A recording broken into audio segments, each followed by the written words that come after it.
आणं नमो सिद्धाणं नमो आयुर्याणं नमो वज्रायाणं नमो लोये सौवसाहुणं मोक्षमार्गस्य नेतारं वेत्तारं कर्मभूभृतां ज्ञातारं विश्वतत्त्वानं वन्दे तद्गुणोऽधीश्वरम्। मोक्ष शास्त्र में जन्म और जन्म के स्थल, उस पर हमारी चर्चा चल रही है कि जन्म और जन्म के स्थल कैसे हैं। उन जन्म के स्थलों के बारे में हम विचार कर रहे हैं जिन्हें हमने योनि नाम दिया। कल हमने एक बहुत इम्पोर्टेंट मुद्दा वहां से सर्च किया था कि जन्म की उत्पत्ति स्थल जानने की जरूरत क्यों है। बराबर, क्या था प्रश्न? जन्म के उत्पत्ति स्थल जानने की जरूरत क्यों? कोई कारण बताएगा? बहुत सरल सा उत्तर था कि जन्म के इसकी जानने की जरूरत इसके लिए है क्योंकि अगर आप उनकी उत्पत्ति को जानोगे तो ही ऐसी सिचुएशन, ऐसी परिस्थिति नहीं बनने दोगे जिससे उन जीवों का घात हो। बराबर, तो ऐसा करने से क्या होगा? ऐसा करने से ये होगा कि जीवों की अहिंसा का पालन होगा। बात समझ में आई कि नहीं आई?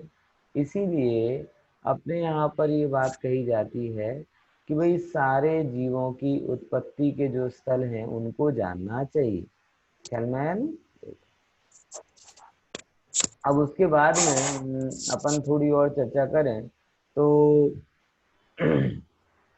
ये वाली अपने को चर्चा में लेना है। क्या कहते हैं, स्लाइड अपनी। નિમિષાબેન તો બેઠા છે.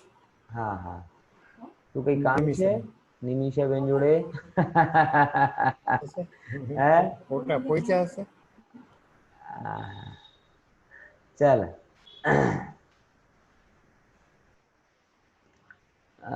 આપણે શું કહેવાય અહીંયાથી, हाँ, યોની की बात આપણે ચર્ચા કરી હતી અને અહીંયા સુધી આપણે ચર્ચામાં લાવ્યા હતા कि દેખાય છે ને સ્લાઇડ બધાને? સ્લાઇડ દેખા રહી सबको? हाँ देखाय છે. हाँ सर. સરસ. हाँ, વોઇસ પ્રોબ્લેમ લાગે છે, हाँ, ઓડિયો પ્રોબ્લેમ લાગે છે. ઓડિયો ડલ છે. હા, બાકી બધાને સંભળાય છે કે ઓછી આવે છે અવાજ? हाँ? સમરાય છે. બરાબર સંભળાય છે કે બરાબર ઓછી છે. આવે છે? બરાબર સમજાય છે. हाँ हाँ, तो તમારો એરફોન ચેક કરો દીપેશભાઈ. ઓકે, હું ચેક કરું. હા હા, બીજું કઈ હોય તો ટ્રાય કરીને જો. મારો એરફોન તો હું ચેક કરીને જોઈ લઈશ, બધાને સંભળાતો હોય તો મારો બરાબર છે. ઓકે, હા ચલો. મને એક બહુ સરસ વાત યાદ આવી. આ તમારાથી રિલેટેડ નથી પણ એક જીવન માટે ઘણી વખત જરૂરી છે કે એક બાર શું થયો કે એક પુરુષ છે ને એ ડોક્ટર પાસે ગયો અને ડોક્ટર પાસે જઈને કહે છે કે ડોક્ટર સાહેબ મને એક વાત કહેવી છે. બોલે કઈ વાત કહેવી છે? બોલે શું, મારી વાઈફ છે ને બહુ ઓછો સાંભળે છે, તો હું શું કરું? ડોક્ટર એ કહે તો એમને લઈને આ. બોલે ના ના, એ અહીંયા આવશે તો એને ખોટું લાગશે અને એને એમ ફીલ થશે कि मैंने ओछू सांभळवामां आवे छे, मुझे कम सुनाई देता है इसलिए दुखी हो जाएगी। तो आप कुछ ऐसा उपाय करो कि जिससे मैं उसे पता भी ना चले और दवा दे दूं, मतलब उसे खराब फील ना हो। तो डॉक्टर तो बहुत खुश हो, बोले वो तो आप तो बहुत अच्छी बात कर रहे हो, इतना विचार करने वाले हो। तो बोले कि एक काम करना कि ये मैं दवाई, पहले मुझे दवा देने के पहले ये जानना जरूरी है कि कितना कम सुनाई देते हैं। बराबर, तो बोले उसके लिए क्या किया जाए? बोले तुम बात करना, जाके पूछना, कोई बात करना, पहले 50 फीट दूरी से कहना, फिर 40 फीट दूरी से कहना, फिर 30 फीट दूरी से कहना, फिर 20 फीट दूरी से कहना। बराबर ना? तो उसने कहा उससे मुझे पता चलेगा कि सुनने की क्षमता कितनी कम है। तो डॉक्टर की बात को मानकर वो पहले 50 फीट दूर से कहता है कि सुनो आज खाने में क्या बनाया? नहीं सुना। फिर 40 फीट पर आकर कहता है कि सुनो आज खाने में क्या बनाया? फिर भी कोई जवाब नहीं सुना। फिर 30 फीट पर आके कहता है सुनो खाने में क्या बनाया, फिर नहीं सुना। 20 फीट आके कहता है तो भी नहीं, 10 फीट आके कहता है तो भी नहीं, तो फिर एकदम बाजू में आके कहता है सुनो आज खाने में क्या बनाया है। तो उसकी पत्नी कहती है अरे 5 बार तो कह चुकी हूँ केलानी सूखी भाजी ने थेपला કર્યા છે। એટલે ખબર પડી શું કહેવા માંગુ છું? હે હા, આ કહાનીનો વાત બહુ સાધારણ છે પણ કન્ક્લુઝન બહુ જોરદાર છે। કન્ક્લુઝન શું છે? બહુ જોરદાર એ છે કે મોટા ભાગે શું હોય કે જે પ્રોબ્લેમ આપણે બીજામાં ગણીએ છીએ ને એ પ્રોબ્લેમ આપણામાં, એકચ્યુઅલ પ્રોબ્લેમ કોનામાં છે? તમારા સાંભળવામાં ક્ષમતામાં કમી છે, પણ જગતમાં શું થાય કે આપણામાં કમી થાય તો આપણે એમ લાગે કે ના ના આપણામાં કમી નથી, એ પહેલાને લીધે પહેલામાં કમી, આપણા વ્યવહારમાં કમી હોય કોઈ વસ્તુમાં તો આપણે એમ કહે જોજો મારી પાસે પૈસા નથી ને માટે મને ગણકારતો નથી, બરાબર? ઘણા લોકો આમ ક્રોધી સ્વભાવના હોય પણ એ શું કહે જો આ વ્યક્તિ છે ને આ બીજા લોકો જોડે બહુ આમ હસી ખુશીને બેસે છે ને મારી જોડે વાત કરતો નથી। અરે ભાઈ અમુક જે પરિસ્થિતિ ને સિચ્યુએશન બની રહી છે એમાં પહેલો વ્યક્તિ તો નિમિત્ત કારણ છે, ઉપાદાન કારણ તો તું જ છે, બરાબર? એટલે આ કથાથી નથી, એ તો કોમન વાત છે, વાંચવામાં આવ્યું તો મને આનંદ થયો તો મેં ચલો તમારા લોકોને શેર કરું કે આવી સ્થિતિ છે, આવી સ્થિતિ છે। મોટા ભાગે આપણી સમસ્યાઓનું કારણ બીજામાં નથી, મોટા ભાગે આપણી સમસ્યાઓનું કારણ આપણામાં છે। અને જ્યારે એ વ્યક્તિ એ પરમ સત્ય જે કોઈ પણ જીવને ખબર પડે છે ત્યારે એ બીજામાં સુધાર કરવાની જગ્યા પોતાને સુધારવામાં લાગી જાય, અને જ્યારે પોતાના સુધારે તો પરમાત્મા પણ એને પરમાત્મા બનવાથી રોકી શકતા નથી।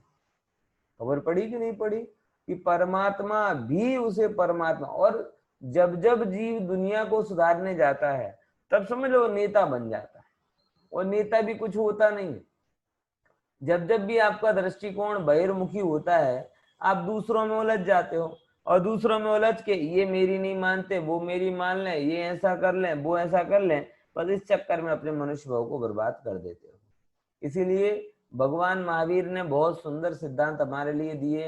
कुंद कुंद आचार्य देव गुरुदेव आदि ने इन बात को बताया है कि प्रभु जो कहीं पण भूल छे ए पण मारी ज छे, અને જે કંઈ પણ પ્રભુતા છે એ પણ મારી જ છે। હું જ મારી અંદરમાં મારી પ્રભુતાને ઓળખીને અને પ્રભુતાને પ્રગટ કરીને 100% પરમાત્મા બનીશ, આવો આત્મવિશ્વાસ આપણા અંદરમાં હોવો જોઈએ, બરાબર? પણ આ ફેક્ટ બેઝ હોવું જોઈએ, હવામાં નહીં। એટલે પાપોથી દૂર થવાનો વિચાર કરે નહીં ને આપણે તો ભગવાન બની જઈશું, આપણે તો ભગવાન બની જઈશું, આવી રીતે કોઈ ભગવાનપણાનો કોઈ વેક્સિન નથી આવતી। આજે નથી તો કાલે કોરોનાની જેમ વેક્સિન આવી જશે ને એમ ભગવાન બનવાની પણ વેક્સિન આવી જાય, અને તમે વેક્સિન લો અહીંયા અને કાલે સમ્યક દ્રષ્ટિ, 4-6 મહિના પછી મુનિ, અને વર્ષ 2 વર્ષ પછી ભગવાન। હે આવો કોઈ વેક્સિનેશન નથી ભાઈ, આ તો પોતે પોતાનું ઓપરેશન કરવું છે, પોતે પોતાના દોષ દૂર કરવું છે। આવો પરમાર્થ માર્ગ છે। આપણા ત્યાં ભગવાનને પણ મોક્ષ માર્ગમાં સ્વીકાર્યો નથી। બીજા બધા દર્શનો એમ કે क्या कहते हैं सब दर्शन कि भगवान को मान लोगे भगवान तुम्हें मोक्ष में ले जाएगा। जैन दर्शन अकेला ऐसा दर्शन है कि भगवान भी तुझे भगवान नहीं बना सकता। क्या बोला? भगवान भी तुझे भगवान नहीं बना सकता। अगर तू भगवान नहीं चाहे, बनना नहीं चाहे, और अगर भगवान बनना चाहे तो भगवान भी तुझे भगवान बनने से रोक नहीं सकता। ये दोनों तरफ की बातें जैन दर्शन में कही हैं, बड़ी गजब हैं। चलिए अपन अपने मूल मुद्दे पर आते हैं जिससे थोड़ी और चर्चा को गति मिले। देखो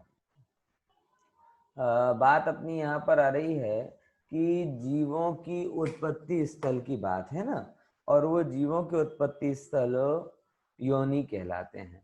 और वो योनि क्या क्या होती हैं वो हमने कल 9 योनियों के भेद समझे थे। देखो जन्म और योनि में क्या भेद है, एक एक प्रश्न जो आ सकता है विचारणीय प्रश्न वो ये है कि जन्म और योनियों में क्या भेद है, बराबर? तो जन्म और योनियों के भेद में क्या बात आई, एक सुंदर शब्द बोला है वहां पर, आधार आधेय संबंध। कौन सा संबंध है, आधार आधेय संबंध। आधार आधेय क्या बला है, देखो ऐसे समझो, सबको दिख रहा है ना, ये चश्मे का बॉक्स मेरे हाथ पर पड़ा हुआ है। अब इसमें बताओ कौन आधार है और कौन आधेय है, बताओ उत्तर कोशिश करके देखो। दो शब्द है ना, चश्मे का बॉक्स है और उस चश्मे का बॉक्स मेरे हाथ में पड़ा हुआ है, बराबर ना। तो कौन आधार है ना कौन आधेय, बोलो। और हाथ कौन बोलेगा, आधार है, कौन हाथ आधार है, आधार है, हाथ हाथ आधार है, सरस। और ये क्या है, आधे, बॉक्स है आधे, बराबर। ये इनफाइनाइट प्रो का बॉक्स है। विपुल विनोद भाई તમારી એડવર્ટાઇઝિંગ કરી દીધી હા એ છે આધે અને આ શું છે, હાથ આધાર, બરાબર ને। તો આ બંને વચ્ચે કયો સંબંધ છે, આધાર આધેયનો સંબંધ છે, બરાબર। હવે સમજો એને આપણે ત્યાં લઈને જઈએ જ્યાંથી જે બેઝ થી કામ થઈ રહ્યો છે એ બેઝ કહેવાય છે આધાર, અને જે જ્યાં એ કામ થયો, બરાબર, એ શું કહેવાય, આધેય। તો સમજો યોની આધાર है અને જન્મ આધેય, બરાબર, કે યોનિના આધારથી જન્મ થાય છે, માટે એ બંને વચ્ચે કયો સંબંધ આવશે, આધાર આધેય સંબંધ આવશે। આ આધાર આધેય સંબંધ ઘણી જગ્યા વપરાય છે। મને એમ કહો, સંબંધોની વાત ચાલે છે થોડીક, તો એક બે પ્રશ્ન પૂછી લઉં કે આત્મા અને ગુણોમાં આધાર આધેય સંબંધ છે કે સ્વાસ્વામી સંબંધ છે,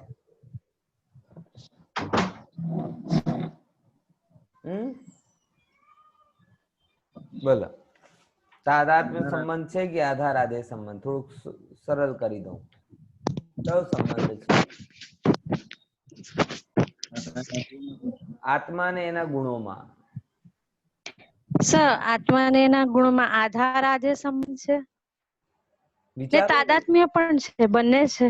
હા, પણ એક એટલા માટે મેં પ્રશ્ન કર્યો, કદાચ તમે કન્ફ્યુઝ ના હો, કે એક એંગલ થી તમે દૂરથી જોશો તો તમને એમ લાગશે કે આધાર આધેય, આત્મા આધાર છે ને અનંત ગુણો આધેય છે, પણ ધ્યાન રાખજો ભિન્ન દ્રવ્યોની વાત ચાલતી હોય ને ત્યારે આધાર આધેય સંબંધ લગાડવામાં આવે, અને અભિન્ન દ્રવ્યની વાત ચાલતી હોય ત્યારે સ્વાસ્વામીય તાદાત્મ્ય સંબંધ લગાડવામાં। તો આત્માના એના ગુણોમાં આધાર આધેય નથી, તાદાત્મ્ય સંબંધ છે, સ્વભાવ સિદ્ધ સંબંધ છે।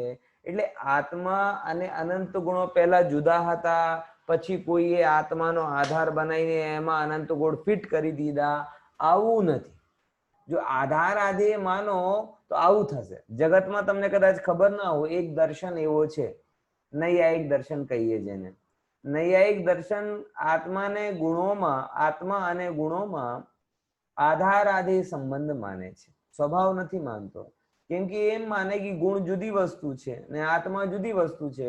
પછી એક સમવાય નામનો પદાર્થ આવે અને સમવાય નામના પદાર્થને લીધે બધા ગુણો આત્મામાં ભેગા થઈ જાય, પછી વિખૂટા થઈ જાય।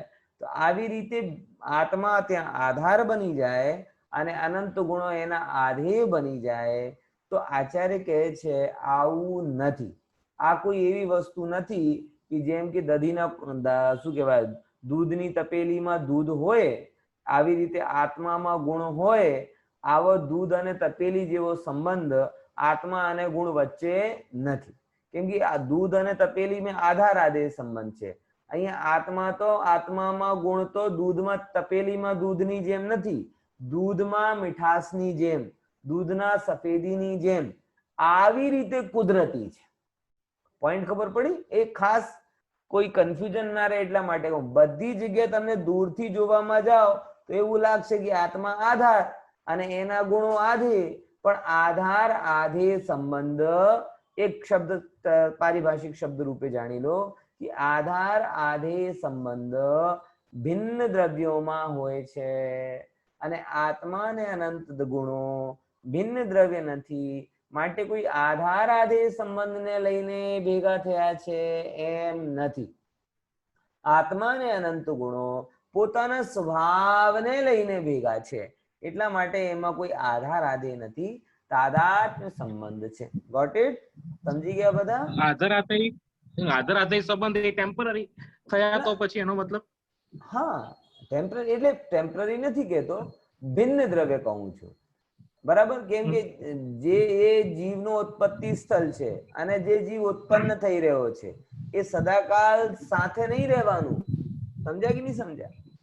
જીવ જ્યાં ઉત્પન્ન થાય, જેમ કે નરક ગતિના જીવો છે, એમનો ઉત્પત્તિ સ્થળે મધપૂડાની જેમ હોય, પણ એ ત્યાંથી ઉત્પન્ન થઈને પછી હંમેશા થોડી ત્યાં રહેશે, પછી તો છૂટું થઈ જશે. રાઈટ. બરાબર? ખબર પડી ને? એવી જ રીતે અહીંયા સમજવાનું કે આધારથી ઉત્પન્ન થયો પછી એવો નથી કે હંમેશા એની પાસે જ રહે, કેમ કે એ ભિન્ન દ્રવ્ય છે. આ તો શું, અમુક પરિસ્થિતિ એવી બની કે જે પરિસ્થિતિને લઈને ત્યાં ઉત્પન્ન થયો. બરાબર? બાકી જીવ તો ભિન્ન જ છે, જુદો જ છે. બરાબર? પણ આત્મા ને અનંત ગુણો એવા નથી, કેમ કે ભિન્ન દ્રવ્ય નથી, એ એક જ દ્રવ્ય છે અને સ્વભાવથી ભેગા થાય છે.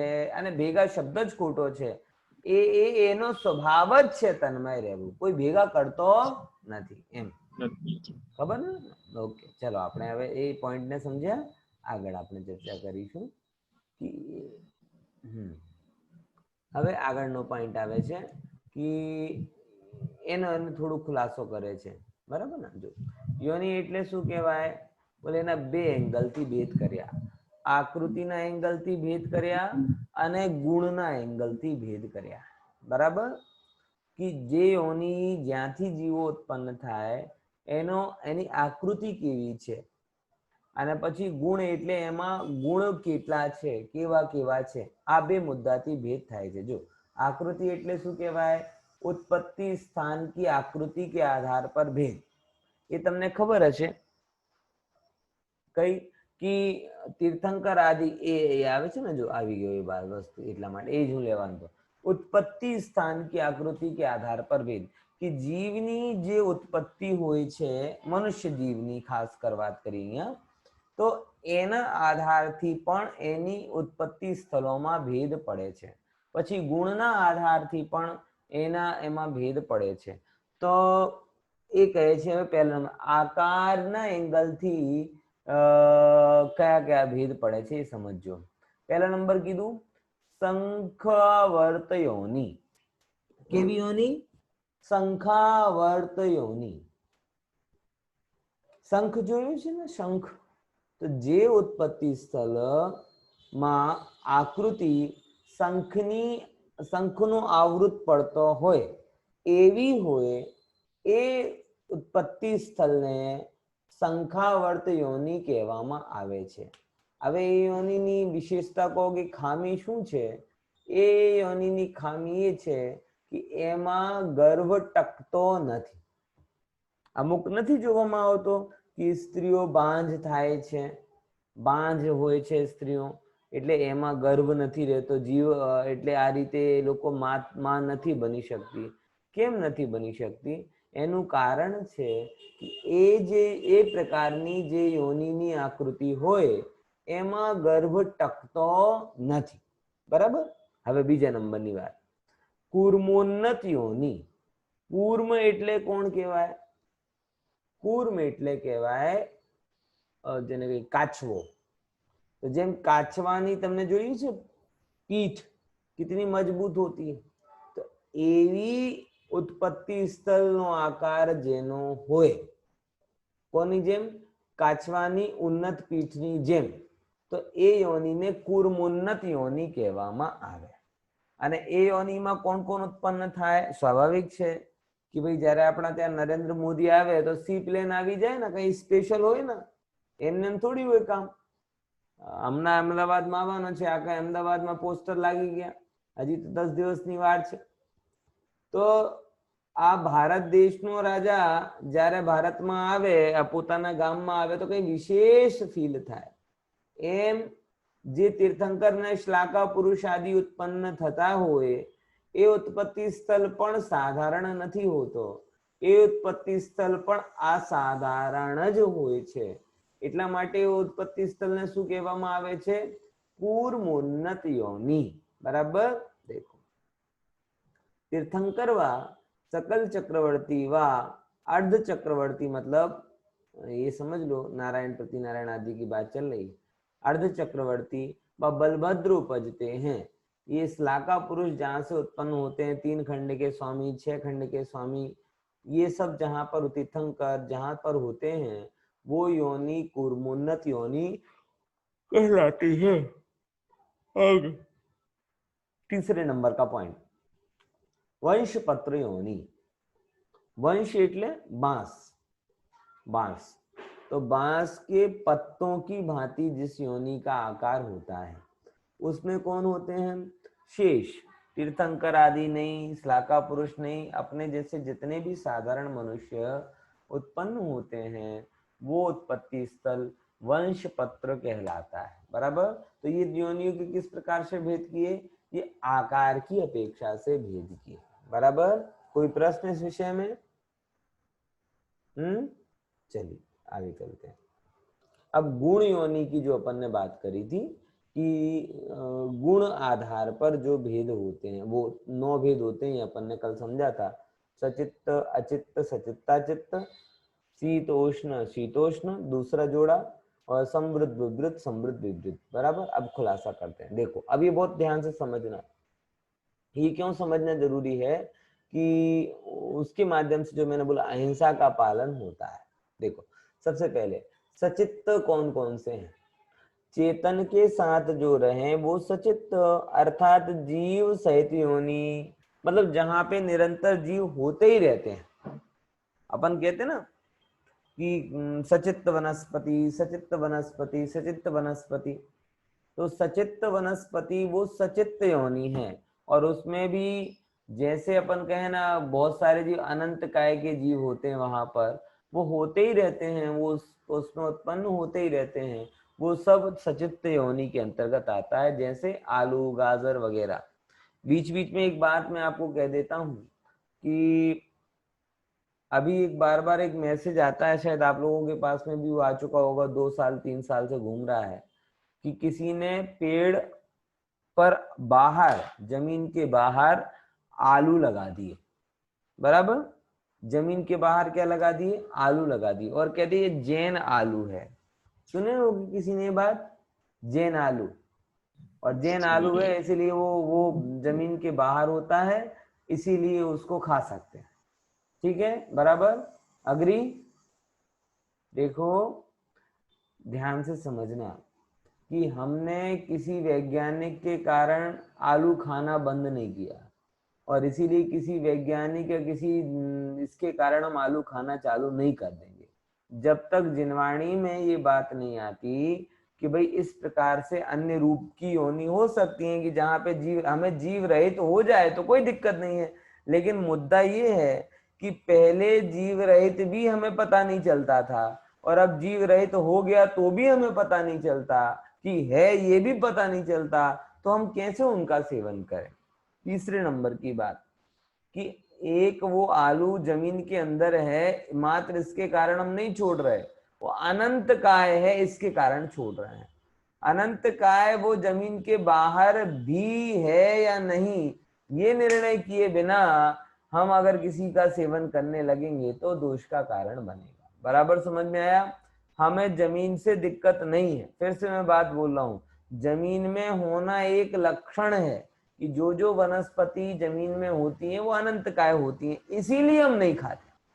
हमें कोई जमीन से प्रॉब्लम नहीं है, सारी चीजें जमीन से हो रही हैं, उसमें हमें क्या समस्या है?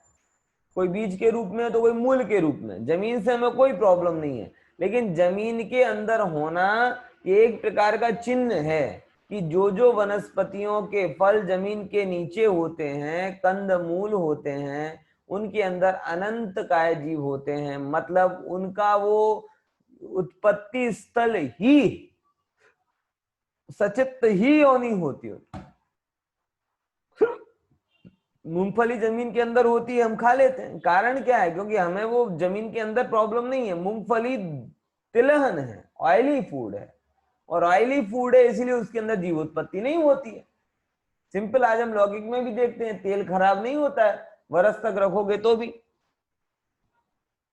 बात समझ में आई कि नहीं आई? तो ये एक तर्क जो लोग करते हैं कि भाई जमीन के ऊपर आलू लगा दिए तो आलू खा लो, और अगर आलू नहीं खाते हो तो मूंगफली भी क्यों खाते हो, ऐसे जो कुतर्क आपके सामने कई बार आते होंगे, उन लोगों के लिए संक्षिप्त समाधान है कि आलू अकेले जमीन के अंदर होने के कारण हम नहीं खाते हों, ऐसा नहीं है।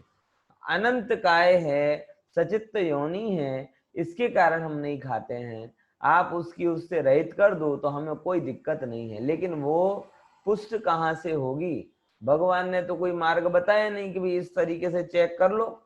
अगर जिनवाणी में कहीं होता तो मान लेते, अब जब हमें पता ही नहीं था कि है तो हम कैसे पता कर लें कि नहीं है? बात समझ में आई कि नहीं आई? तो इसीलिए अपने को तो किसी भी प्रकार के छलावे में आए बिना जो भगवान का मार्ग है उस मार्ग पे बढ़ना, राग का त्याग करना है। बराबर? वो आलू का ही राग का त्याग हो जाए तो फिर कोई ऐसे तमाम प्रश्न कर ले कि जमीन के नीचे की जमीन के ऊपर, वो सारे प्रश्न आपको व्यर्थ लगने लगेंगे, कोई कारण से नहीं लगेंगे। ठीक है ना? अब देखो अचित्त योनि कौन सी कहलाती है? कि जो जीव अभी हाल में चेतन नहीं है। क्या नहीं है? हाल में चेतन नहीं है, अचित्त है। लेकिन ध्यान रखना, एक बार कोई पदार्थ अचित्त हो गया तो उसमें जीव होंगे ही नहीं, ऐसा नहीं है।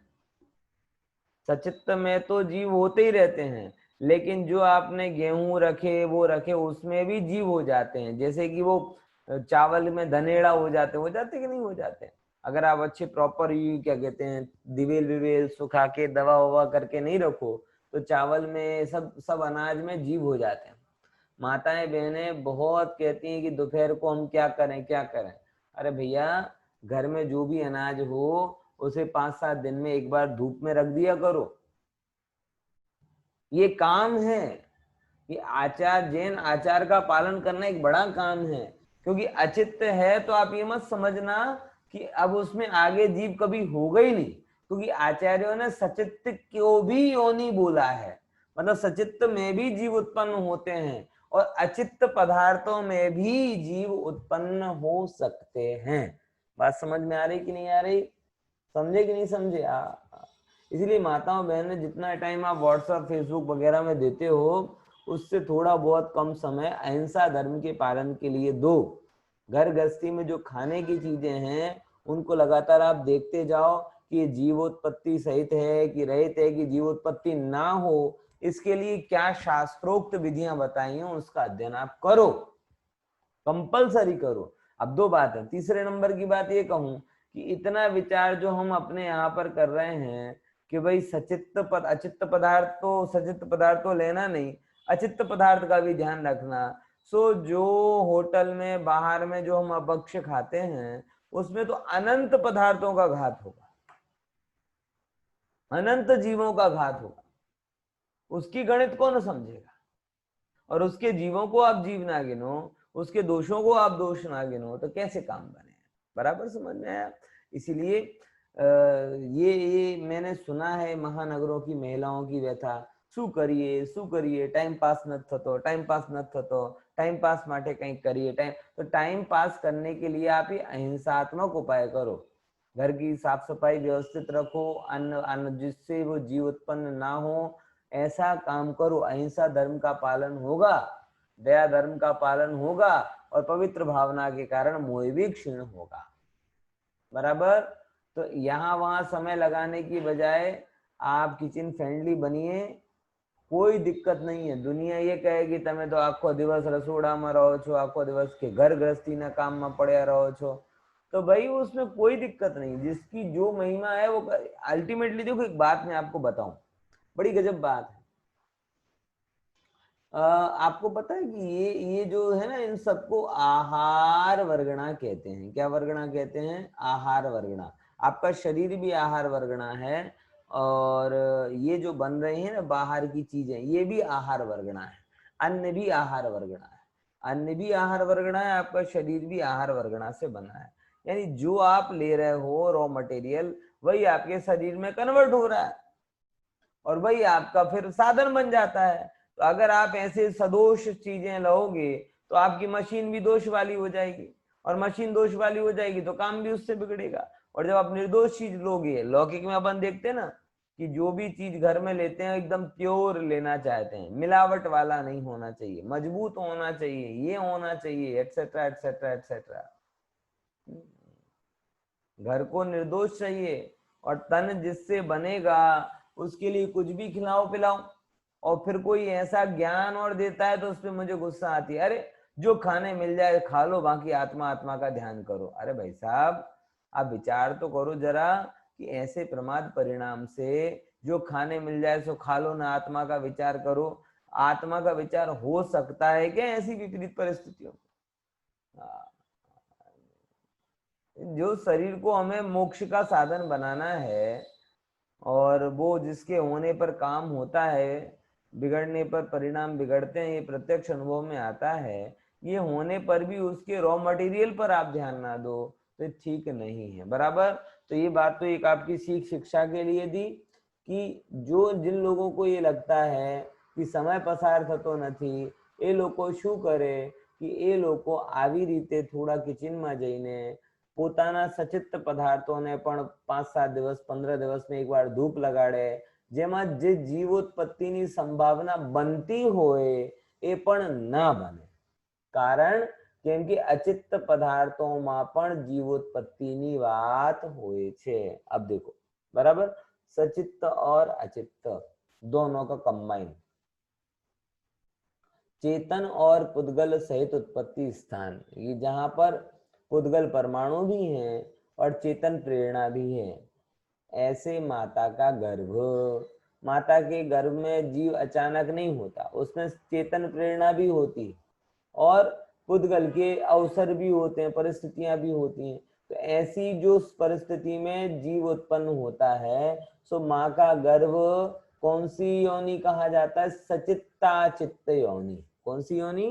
सचित्ता चित्त योनि। ठीक है, देखो अब आगे 3 भेद और करते हैं।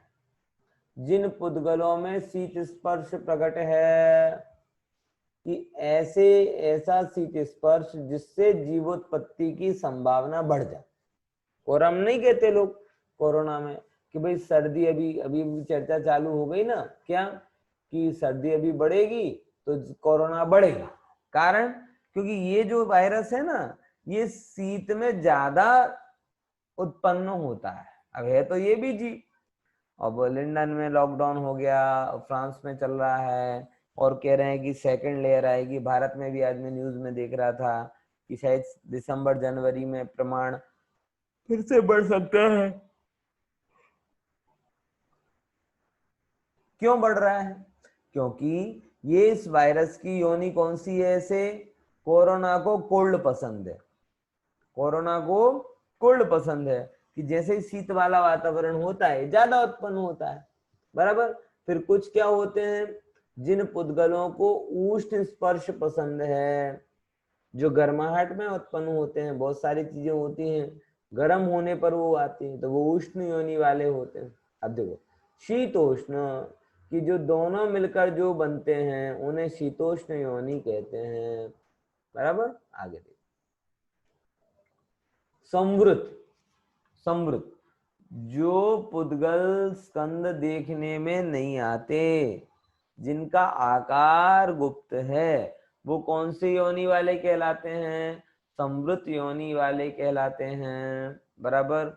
जैसे आपको पता नहीं चलता, ढकी हुई बहुत सारे जीव ऐसे होते हैं जो हो जाते हैं, आपको पता नहीं चलता। कॉकरोच है, आपको देखने पर भी नहीं मिलेगा कुछ भी, लेकिन वो हो जाता है।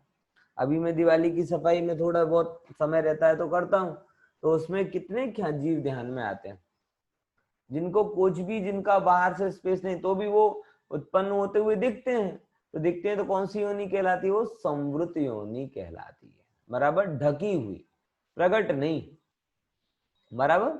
दूसरे नाम विवृत, जो पुद्गल स्कंद प्रकट आकार के लिए देखने, मतलब जो दिखते हैं, बराबर। जीव के बहुत सारे स्थल ऐसे होते हैं जीवों में, बहुत सारे जीवों में, कि जो यहाँ से उत्पन्न हो रहा है दिख रहे हैं। जैसे नरक का मत पूड़ा है, कोई छिपा हुआ नहीं है, सौधर्म इंसान की संपुट सैया है, वो छिपी हुई नहीं है, तो कौन सी योनि कहलाती है? वो विवृत योनि कहलाती है। अब तीसरे नंबर की बात, संवृत विवृत, कुछ प्रकट है और कुछ अप्रकट है पुद्गल स्कंद, वो क्या कहते हैं? वो समृद्ध विवृत योनि कहलाती है। बराबर। बहुत सारे इन जीवों की, ऐसी पशुओं की, पक्षियों की, मनुष्यों की योनि इस प्रकार की होती है कि एकदम प्रकट भी नहीं होती और एकदम अप्रकट भी नहीं रहती, तो वो तीसरे नंबर की समृद्ध विवृत योनि कहलाती है। क्लियर? कोई प्रश्न इस संबंध में? देखो आगे का पढ़ते हैं।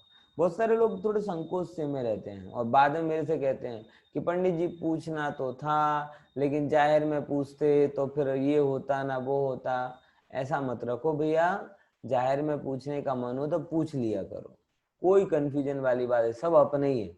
और देखो आपको जो प्रश्न होता है कई बार दूसरों को भी होता है, आप पूछते हो तो दूसरों को भी ख्याल में आ जाता है, इसलिए अगर कोई प्रश्न हो तो निसंकोच पूछा करो। बराबर। आगे अपन देखते हैं। अब उसके आगे बात बढ़ी। हाँ बोलिए दिनेश भाई। 84 लाख योनि क्या है? वही तो है ना, इतने 10 लाख, मतलब 84 लाख योनि जो बात है वो मतलब इतने इतने प्रकार से इन कुलों में जीव उत्पन्न होते हैं। वो सब आप पढ़ते ना प्रतिक्रमण, इसके 7 लाख, इसके 3 लाख, इसके 2 लाख, मतलब इतने प्रकार का classification of plants and animals and ये जीव का इतने प्रकार का होता है। तो वो 84 लाख योनि क्लासिफिकेशन हो गया। हाँ, और ये उत्पत्ति, वो 84 लाख योनियां भी कहीं ना कहीं से उत्पन्न हो रही होंगी ना, तो ये 9 में से या तो सचित्त होंगी या अचित्त होंगी। अब देखो जैसे यहाँ पे एक एग्जाम्पल दिया, सचित्त के लिए एक एग्जाम्पल दिया और अचित्त के लिए एक एग्जाम्पल दिया। अचित्त के लिए कौन सा एग्जाम्पल दिया? गेहूं। सचित्त के लिए एग्जाम्पल दिया? कंद। अब देखो यहाँ एग्जाम्पल एक दी सचित्त और अचित्त के लिए, लेकिन आप वनस्पति काय में जाओगे तो कितने सचित्त वनस्पतियां हैं, बराबर, और कितने कंदमूल आदि हैं। तो वो जो 84 लाख है वो all kinds of plants and animal etcetera है, वो टोटल 84 लाख होते हैं। यानी ये योनि का क्लासिफिकेशन और ये दो अलग चीजें ना? अलग चीजें हैं। वहां पे क्लासिफिकेशन प्लांट्स के हिसाब से, एनिमल के हिसाब से किया, इतने इतने प्रकार के होते हैं, बराबर। और यहाँ पर इतने इतने प्रकार से उत्पन्न होते हैं, उत्पत्ति स्थान के ऊपर। तो वो 84 लाख भी इसमें शामिल हो जाएंगे। तो 84 लाखों को आप क्लासिफाइड करोगे तो उनकी 9 योनियां ही होंगी, क्योंकि 9 के अलावा 10वीं कुछ होती नहीं। हाँ, यानी टोटल 9 में से ही उत्पत्ति स्थान है और ज्यादा नहीं है। बिल्कुल बिल्कुल बराबर। उनमें आप कह सकते हो कि सारे कंदमूल सचित्त योनि वाले हैं, सारे कठोर क्या कहते हैं अचित्त वाले हैं, उसमें फिर शीत का भी ले लेना, और सारी कोल्ड ड्रिंक शीत वाली हैं, सारी ये वो अलग अलग, उसको समझ लेना, ठीक है ना। चलो आगे। प्रत्येक जीव के ऊपर 9 में से हर समूह में से एक, अर्थात कुल मिलाकर 3 योनि नियम से होती है। अब देखो ये गजब बात है, 9 में से एक होती है ऐसा नहीं है, ये 3 ग्रुप हैं। कौन कौन से ग्रुप? सचित्त अचित्त सचित्ताचित्त, शीतोष्ण शीतोष्ण, और समृद्ध विवृत और समृद्ध विवृत, बराबर।